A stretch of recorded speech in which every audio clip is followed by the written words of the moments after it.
hello there, YouTube. How about this? Welcome to Friday, the 25th of November. So we were supposed to leave 3 hours earlier than normal, and they finally, I don't know, came to their senses and said an hour and a half early. So we're not leaving as early. It would be dark. But, yeah. But I gotta say, they came out with an ad kind of late. Came out with it during Thanksgiving yesterday, with an ad with some really cool sales. Honda generated those 2200s that you couldn't get for like ever. We have a whole stock of them. I might see how much one of those things are. They're small, hardly takes any gas, lasts forever, and it's a Honda. Anyway, welcome to Friday. Well, Ma, 39 degrees, mostly cloudy. Mm-hmm. We had some rain coming here. Yeah, we did. Lucky that wasn't snow. I know it. So, Mama, that's kind of weird, but it's a Friday. It feels Friday. More like a Monday for some reason. Don't start to yawning. That's way too early. You're going to be in big trouble. I know. I need more coffee. All right, Mama. Have yourself a wonderful Black Friday. You too. Looks like it's just mostly employees here at the moment. I know. But we'll see as the day goes on. All right. All right. Love you. See you. Bye. I love you. Bye-bye now. Bye.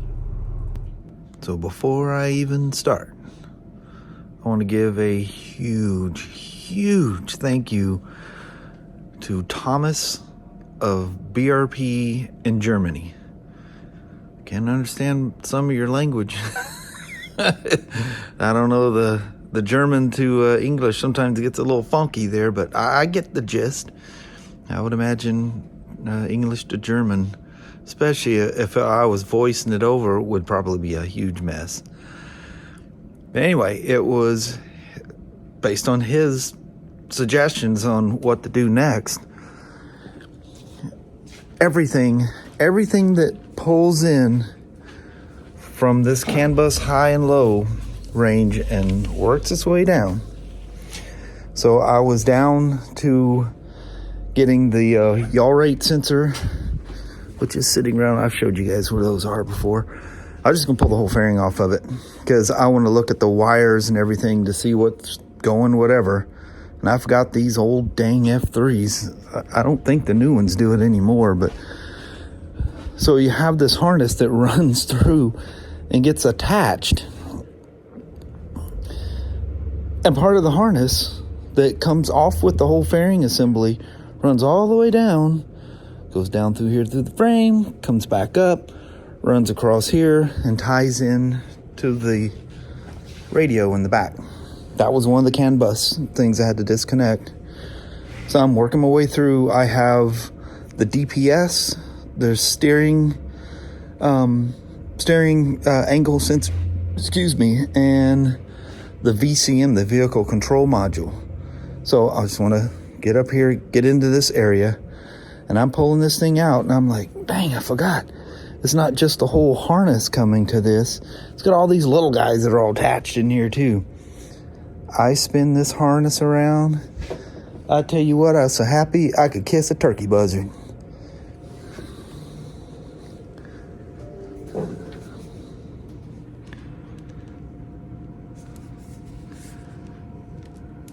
See that wire, them wires right there that are rolled together? See them rolling together?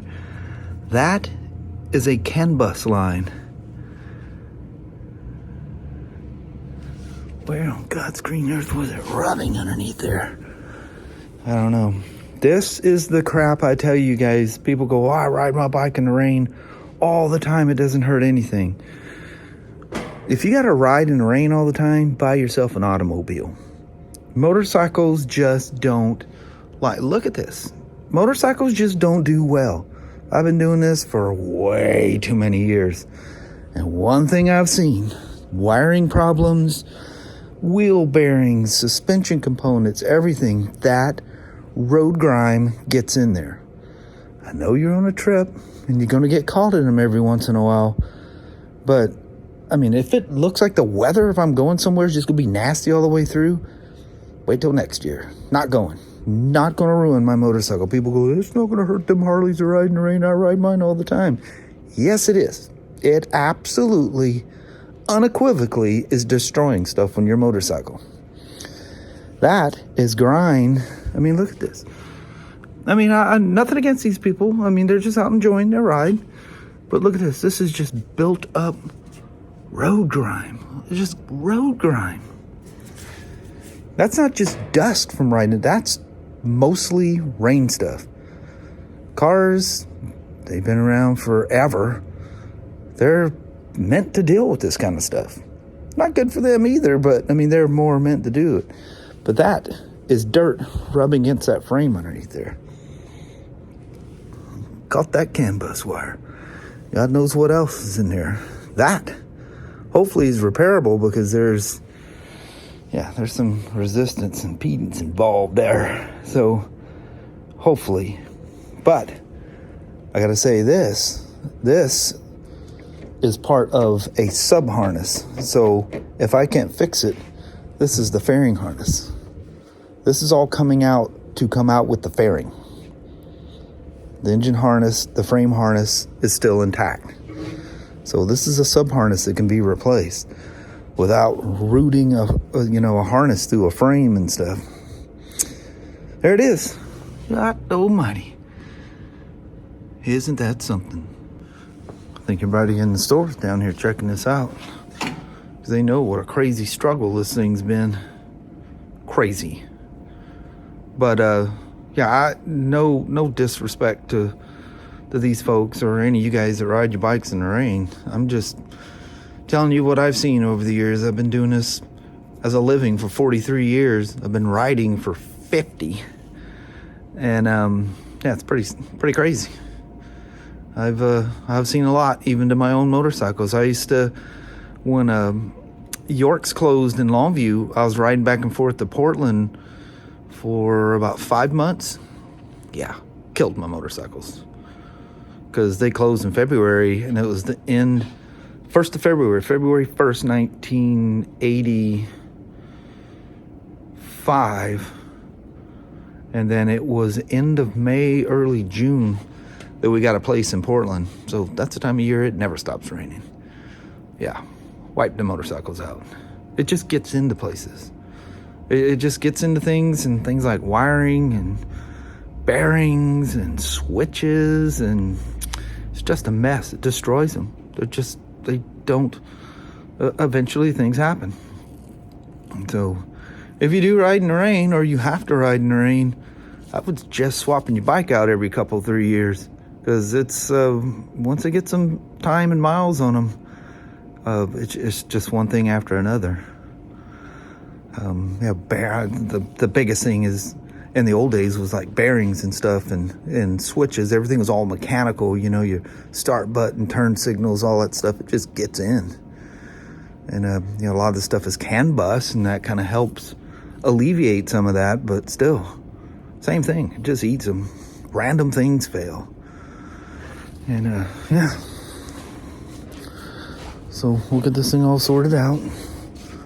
That's look, man, you can see the glow of that thing from here. Be nice and shiny.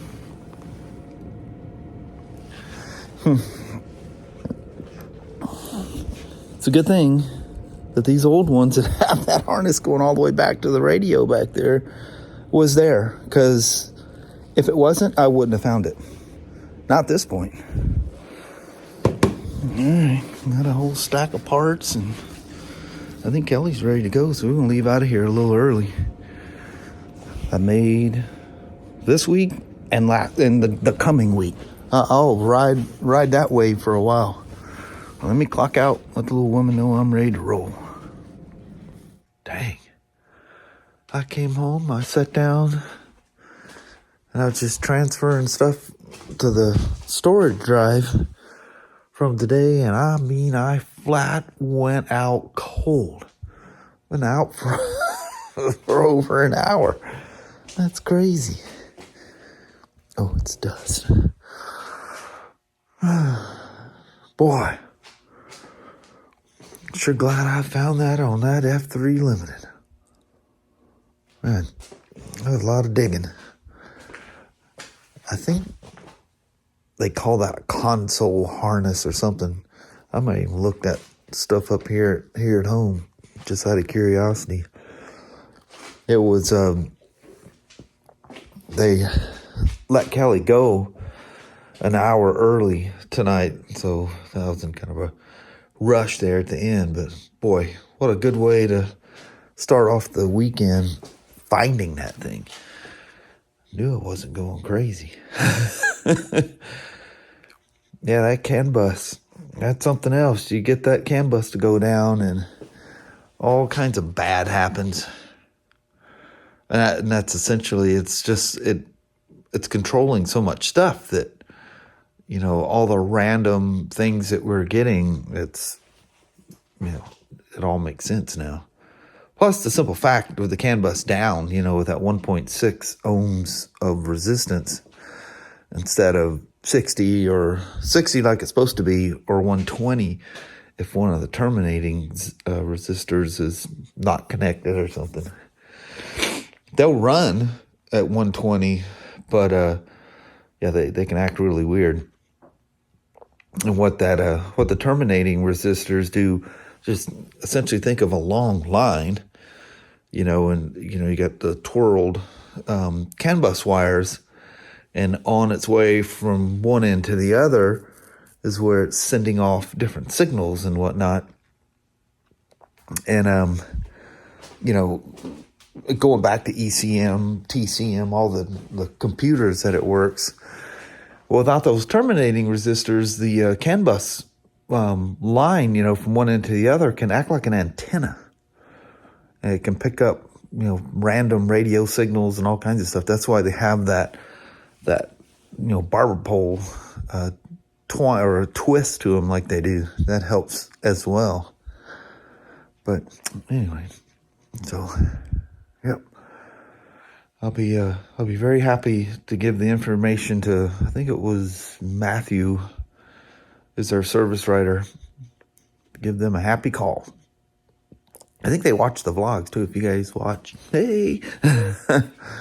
And again, I meant no disrespect to any person about, I think it was that excitement. And then, it's like when you can't find your kid and you're just scared to death, and then you find them lollygagging on the other end of the store or something, and you're, for a second there, you're glad to see them, then you're mad at them because what the heck were you doing? It's one of those kind of things. But I've seen a lot of, like I was saying earlier, I've just seen so many. Look at that. Boy, that needs some bug cleaning. I've seen a lot of issues with that kind of stuff. Especially just that, build-up, crazy build-up of grind. And that was just like a low spot in the harness where it was spinning and heading back up towards the radio. And just dirt collected. Man, he eats stuff up. Sandpaper and grinders, man, they don't do nice things to motorcycles. Anything with a lot of electronics. Like, say, wheel bearings and stuff like that. I've had so many things with that over the years. But anyway, such is life in the fast pace of the motorcycle factory. Man, as dirty as those roads were yesterday, that wasn't too terribly bad. But see, even look at my DR. I mean, usually it's just dusty. Look at just that quick little ride that I went on yesterday. How much grunge that picks up. Oh well. It's rare that you come across things like that, but well, I definitely have. I figured it was, obviously going to be, well, I had those last 3 tests to do. I had to get to those at that point, it was going to be a harness problem. And as I'm going along, I'm looking for things, any sharp edges, anything added to it. Some of those LED lights and stuff that he had me disarm, the stragglers, the pieces of them that were kind of tucked away, and get body work off and stuff. I put a bunch of stuff in a trash can. So he wanted me doing that. That was couple years ago, last year, I don't even remember when it was, had me take that stuff off. That's weird. Yeah, man, I mean, that harness was chewed. And that rodent-resistant tape, you know, everybody uses them. You can see Harley uses it here. That stuff just, it's so durable. But, man, not more durable than, you know, gravel and stuff grinding on things. And it's kind of a weird thing, too, because, you know, spiders, it's not like they vibrate, you know. Well, you know, what movement was happening, or why was there even movement there that there was, you know, movement so that the grinding could even happen. I don't know. It was basically right under the seat, so maybe just the flex of being ridden over the years. Who knows? Maybe we'll see something that, you know, makes it sound like it was something else, but yeah, you could clearly see the thing was grinding away there. But anyway, I was going to go up there. It's been I don't know, month or so since I always go up in the basement and make sure, because that's, you know, out of sight, out of mind, and it's old cedar shingle roof. So it's good to check those things every once in a while, and that's what I was going to do. So I'll come out here for. That's what I was going to do when I came home, and man, I sat down, I thought, well, I just transfer these things over. Next thing you know, I'll wake up and Emergency, the old series Emergency's on FETV, Family Entertainment Television. Love that stuff. I love them old 70s shows. It just snaps me back to another time. All right, let me bounce here. Well, hello there, YouTube. This is a little bit better lighting last night. Yeah. Man, I was looking at the camera when we were filming that thing last night. And then when I built that vlog, I'm like, That was bad. that is some funky look. Yeah, and it's all flashy. Weird white balance, and it's flickering on and off. It sat there and charged forever, so it was just the battery was weak in it. They keep that thing in the little door of the War Wagon. Had it in the Element for a long time, and Oh, yeah. then it was in the Ridgeline, and Mm-hmm. that light's been around a minute. Yes. But Used it. No. yeah. So that was cool. Kelly came down there. She was checking out the wiring thing. She goes, "How did you That's ever find it?" crazy. I said, I was just taking the upper fairing thing off, and that was part of the removal. I was not expecting to find that there. Yeah. So it just presented itself. Which was really nice. Oh man, I look down and I see them twirled CANbus wires, and I ran upstairs. I go, I found it. I took a couple pictures of it. They go, how did you find everything? I said, well, I'd like to say it was my technology, my mad skills. It was, I was in the process of doing something else and just stumbled on it. It's usually how you find them. Mm-hmm. Anyway, it's Friday night. Let's bust out. Alrighty. Well, thank you guys so much for watching. We really do appreciate it. We will talk to you tomorrow. Same smoke time, same smoke channel. Don't forget to give her a thumbs up, and you guys have a wonderful Saturday or Sunday. Heck yeah. Hopefully it'll be nice tomorrow and go for a ride. Yeah. Yeah, cross your fingers. Yeah, it's time of year you can take every ride you can get. Yes, you do. All right. We'll see you guys tomorrow. Bye-bye. Bye-bye now.